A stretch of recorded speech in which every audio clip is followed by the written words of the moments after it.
WrestleMania 38 is just a few weeks away, and the consensus among the wrestling community, from what I've read anyways, is that the card isn't exactly everyone's cup of tea. So I thought, just like I did for SummerSlam, I would give you guys the match card that I would have put out for the two-night show. I have 11 matches in 2 segments spread among 2 nights for you guys.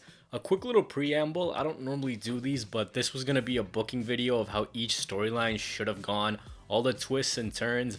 I spent over 2 weeks putting everything together. If you guys watched the book series, you guys know how I like to get into the minor details of every story. That being said, the read time on the video was nearly 2 hours long, so I decided that no one in their right mind wanted to watch a 2-hour video. I made the executive decision just to give you guys the match card instead. My dumbass really wrote down 11 episodes of booked, never to be heard again. With that being said, let's get right into it. The first match on the show is a ladder match. The name is still a work in progress, but for now, we're gonna call it the next one up ladder match. So we all know that Money in the Bank is its own concept and pay-per-view, and it should stay. But here, it's a little different play on the concept. The premise is that there's 8 superstars who will compete for a world title opportunity of their choosing. The 2 caveats are that 1, you can't have won a world title in the WWE, and the second is that you don't have a 1-year period to get your title match. It's the Raw or SmackDown following WrestleMania. So you'll go into the following shows with a new challenger. In this match, Damian Priest, Ridge Holland, Ricochet, just to do some flips, LA Knight, Austin Theory, Ilya Dragunov, and Gunther. And you may have noticed that there's only 7 competitors. Well, that's because there's a mystery competitor that WWE has teased for weeks. That man ends up being not you. Cody Rhodes. Rhodes makes his return in front of 100,000 fans and he wins the contract at the top. Now he can challenge for any championship he likes, be it the Universal or the WWE. His decision comes at the end of Mania Night 2. Keep the Money in the Bank concept of its own, keep it its own show. If this one sticks, it sticks. If it doesn't, it doesn't. But each year you come out of Mania with a fresh new #1 contender. Even if the initial match is a DQ, that's okay. You're getting eyes on new and young talent at a time where so many people are watching WWE. The next matchup is for the US title. Rey Mysterio versus The Miz versus Finn Balor. Nothing too special, your normal US title build, but frame it as Rey seriously doubting his career. He's thinking about retiring, but then him and Dominic make the trip down to NXT. Santos Escobar reminds him of the legacy he has and Rey starts to get his mojo back. So much so that Rey finds himself challenging for the US Championship. Santos offers to take Dominic under his wing, to which Rey agrees. So Dominic is down in NXT getting some much needed seasoning. Rey wins the title at WrestleMania, and after this he goes on a John Cena type run welcoming all challengers. So as time passes, Dominic returns from 2.0 and he's been corrupted by Santos. So you run the story of father versus son. I think Rey is amazing and the dude still has so much to offer. Playing copy-paste with Cena's US Open Challenge and then losing it to Dominic or a fresh face, that can be a huge win for the WWE. Next match is Sonya Deville versus Naomi in a loser leaves SmackDown match. I think this feud has been built up too much not to be put on a bigger stage and have a bigger payoff. Also, if you add in some stakes like I did, it makes it feel bigger. Headed into WrestleMania, it doesn't need to be your premier feud. Just have Sonya abuse her power, put Naomi into like a 5-on-1 handicap match, lock her out of the arena, and just keep bullying her. Sonya abuses her power so much that Naomi can't touch her, but after so much abuse, Sonya is informed she must face Naomi and put her job on the line. Naomi does the same thing. Make this feud a little bit more personal, have Sonya's true motives for targeting Naomi come out. It can kind of be a cool down match after the ladder match and the triple threat. I'd give it around 10 minutes with some close falls, and at the end of it, Sonya Deville loses, leaves SmackDown and goes to Raw. Then we could get Pierce running SmackDown and Deville running Raw, and I think it would be a little bit more fun with 2 separate authority figures running both shows. Next up, I'm going to pretend that recent injuries aren't a thing and say that Bobby Lashley keeps his WWE title and he defends it against Big E. The story revolves around Lashley and MVP calling Big E a flop for his title reign, dodging his request for a title match at every turn, and eventually Big E gets more and more annoyed, starts to beat down Lashley in a more painful way as the weeks go on. He's running wild, he goes to management to see if he can get a title match. They grant it to him, MVP interjects and says that Big E should have to run a gauntlet. He does just that, but the last competitor in that match with some finesse from MVP is Kofi. And after being egged on by MVP, Kofi and Big E finally come to blows in a respectful way, of course. MVP just asking Big E, how much do you want this? Then Lashley goes to SmackDown, beats down the New Day to piss off Big E even more, and says he'll continue to do this to the people he loves. Lashley is just a killing machine. Big E turns into that as well as the weeks progress. So these guys are brawling, doing just a little bit extra in each match to show that they're better than their competitor. Big E talking about how the title was taken away from him, MVP calling Big E a bona fide tag team wrestler. So on the Go Home Raw, Lashley and Big E brawl throughout the arena and they spear each other through the Raw Titantron. Return for WrestleMania, two big meaty men slap meet. Big E eats the loss after Lashley gets some help from MVP. And over the coming months, you tell the story of Big E's redemption arc. I would also keep in what Kevin Owens is currently doing by crapping on Texas and having Steve Austin on the KO show. But with Owens is Sami Zayn. Those two reunite for one night, crap on Texas, and they pump up Canada. Make fun of the sports teams, landmarks, all the cheap heat tactics, and instead of just Stone Cold coming out, other Texans do too. Maybe someone like JBL, HBK, then the glass shatters, Stone Cold and company take out Owens and Zayn, and a WrestleMania moment is created, also adding some big time star power. And your co-main event, Becky versus Ronda for the Raw Women's Championship. Look, I know they're saving this for Hollywood, but it worries me how they may want to tell this story. Realistically, we all know that it doesn't need the title, but you could come into a situation next year where the title gets hotshotted onto Ronda or Becky, or just to do this feud, one of the two wins their second Royal Rumble. I think next year WWE should pivot towards the 4 Horsewomen Fatal 4-Way match, because as everyone starts to pursue different opportunities and get a little bit older, it could get harder to do in the future. As for the match, the story is simple. They don't like each other, so just have them break the fourth wall and shit on each other. The story from 2018 and 2019 is naturally there. Ronda wins the Rumble and it's not Charlotte who she chooses. It's Becky and it's not even a doubt. She wants to rip her head off. On the weekly, it's just brawls and trash talk. Eventually, Becky keeps poking Ronda by embarrassing her, be it promo packages, paying off Dana White to call her a flop, having Vince McMahon join in on the fun and make fun of how Ronda couldn't handle WWE, have Becky piss off Ronda so much so that at every point, Ronda wants to kill her. But Becky just starts walking around with heavy security protection, and these two find creative ways to beat each other down. Brawls and insults of every variety that lead us to WrestleMania, where these two find themselves killing each other. They're both bloodied, but Becky retains the Raw Women's title. It's a simple story to tell, and I think they should have just done this instead of the Charlotte and Ronda story, because it's not exactly the strongest one right now, to be honest. And your main event for night 1, Edge versus AJ Styles in a 3 Stages of Hell match. Edge for this has lost his mind. It's 2006 Edge on steroids. The build begins before the Rumble. Edge says that now nothing's gonna get in his way of winning a world title. He's sick of everyone coming in his way. He declares for the Rumble. Out at number 1 that night is AJ Styles. At 24 is Edge.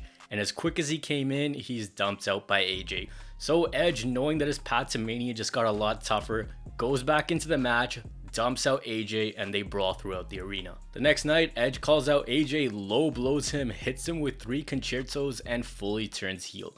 And over the coming weeks, we get vignettes of Edge looking into a mirror and hysterically laughing, saying that he's finally found himself and he's thankful that he ended AJ's career. After a few weeks of these and insulting AJ, Edge returns and tells everyone that you're never gonna see AJ again. Of course, they're building up AJ's injury as very legitimate. And right as Edge finishes his promo, AJ's music hits. Of course, AJ isn't there. This has been set up by Edge to get some more heat, and it does exactly that.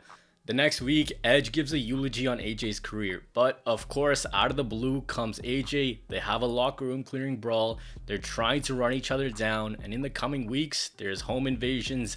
Edge tells AJ's girls that he's gonna hospitalize him. They brawl throughout the streets. Edge is in this dark, cemetery-like place, burning pictures of AJ's family and his gloves, and it just turns into a full-blood feud. He says things about AJ's family. AJ says Edge committed adultery in 2005. They're showing each other wheelchairs, saying that that's what they're gonna need soon, and it gets more and more personal as the weeks go on. Edge starts to duck AJ after being a coward, and AJ says, whatever you want, you got it. Edge says that he wants to take AJ to hell and picks a 3 Stages of Hell match. On the Go Home Raw, These two have one of the wildest parking lot brawls ever. AJ goes through a car window, Edge hijacks a car and tries to run down AJ, to which AJ tries to do the same, but AJ gets the last laugh. Hits a phenomenal forearm off a production truck. They're going crazy, they're spitting on each other literally, and this rivalry is carrying Raw. You're doing it once, but you're doing it right. We come to Mania, and Edge wins the first fall in a street fight, AJ the second in a tables match, and the third fall is a steel cage match. This isn't just an ordinary steel cage though, it's like Cole and Gargano at TakeOver Toronto. There's weapons attached to the cage, and these two legitimately tried to kill each other. Edge puts AJ through thumbtacks, AJ attacks Edge with tools. It's a TakeOver main event on steroids, and already one of the best Mania matches ever.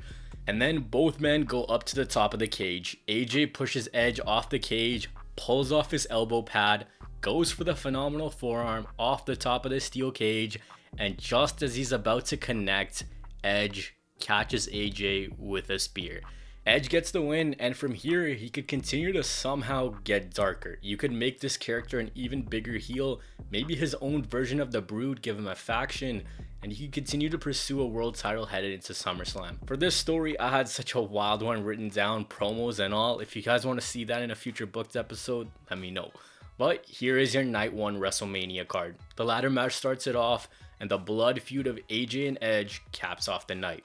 Now let's get into night 2. Night 2 begins with a no holds barred match between Randy Orton and Riddle. After a whodunit angle, it's revealed that Riddle attacked Randy, and his motives for doing so are simple. Randy has been teaching Riddle to think like a viper, and sooner rather than later, Randy was gonna turn on him. So he did it first. He tells everyone that he doesn't care about scooters or a good time. It was all an act to show Randy that he can be outplayed at his own game. And through this, for the first time in 20 years, Randy had someone to call his own. You can see this in sit-down interviews that it's actually paining Orton that someone who he held this closely did this to him. But it also sets him off. So they brawl, they talk about how friendship isn't always what it seems, and Riddle just gets more and more vicious as the weeks go on. It's almost like he's turned into Randy Orton. Anyways, extremely long story short, this leads to a no holds barred match, which Riddle, after handcuffing Orton, goes on to win. The second match is a triple threat match for the SmackDown Women's title. Sasha versus Bianca versus Charlotte. I know Bianca is on Raw, but WWE break their own brand split rules all the time. Why not break it when it makes sense? At the Rumble, let's say the last 4 left are Bianca Belair, Sasha Banks, Charlotte, and Ronda. Bianca's been the Iron Woman up until this point, so those 3 gang up on Bianca to take her out. Sasha takes out Charlotte, and Ronda takes her out to win. Next, you tell the story of how Bianca was looking forward towards Becky, but that might have to wait. She's spoken to management, she goes to SmackDown for a very short time, and it's just a showcase of skills each week. All 3 women are trying to one-up each other, and of course, Sasha and Bianca have history, Charlotte and Sasha do too. So you sprinkle in how the veterans are being outdone by Bianca and how she's on a completely insane level. So after weeks of one-upsmanship, we come to Mania, where this match is basically the Bianca Belair show. She dominates it, she's killing it, and near the end stages of the match, Bianca hits a double KOD. But just before impact, Sasha rolls off onto the outside, so Bianca just hits the KOD on Charlotte. Just as the ref is about to hit for 3, Bianca is pulled out by a mysterious attacker in a hoodie. Sasha goes back in, taps out Charlotte, she wins, and she ends the losing streak at Mania and becomes the SmackDown Women's Champion. The next night, Bianca asks, "Who was this?" Bayley's music hits, she returns, comes out in a hoodie, and it's revealed to be her. So you can pick up this rivalry again without Bianca eating a pin. I'm a fan of Bianca, so don't take this as me trying to make Bianca look bad because I pulled her from a real life match with Becky. I personally think Bianca regaining the women's title would make more sense at SummerSlam. After all, that's where she lost it. It's also in her home state this year. Alright, so we all know how the big main event match this year is a championship unification match between Brock Lesnar and Roman Reigns. But I don't think those titles need to be unified. The titles I do think need to be unified are the tag team titles. Instead, I would have done the Usos versus the Street Profits in a tag team championship unification match. Who's the best tag team in WWE? After weeks of each other saying it's them, now they're gonna prove it. Nothing has to be too over the top, just make it competitive. At Mania, I would have the Usos win, flip-flop between brands, have killer feuds, and then near about the end of 2020, intertwine it with a possible bloodline breakup before they lose the titles. Next up, it's a segment of sorts, and it's labeled as Drew McIntyre's WrestleMania Challenge. After months of looking for an opponent and only being fed guys like Corbin and Madcap, Drew comes to Mania and he wants a real challenge. In the build-up, he's sown in seeds that he's coming for Roman Reigns, but he couldn't find a way to get to him just yet. So he tells Vince McMahon of all people that he's sick of the bullshit. He's going to WrestleMania and you better have found a worthy opponent or this locker room will have hell to pay. And in this, Drew starts to call Roman Vince's chosen one. Vince tells Drew that at one point that was him, but he dropped the ball. After weeks of open challenges and running through the biggest SmackDown dorks, we get to Mania Night 2 and Drew waits for his challenger. McMahon comes out and he says that he's brought back someone really big. The crowd gets all hyped, but it ends up being James Ellsworth. The crowd is just like, what the hell? McIntyre beats him down before getting back into the ring and he asks for a real challenge. Just then we hear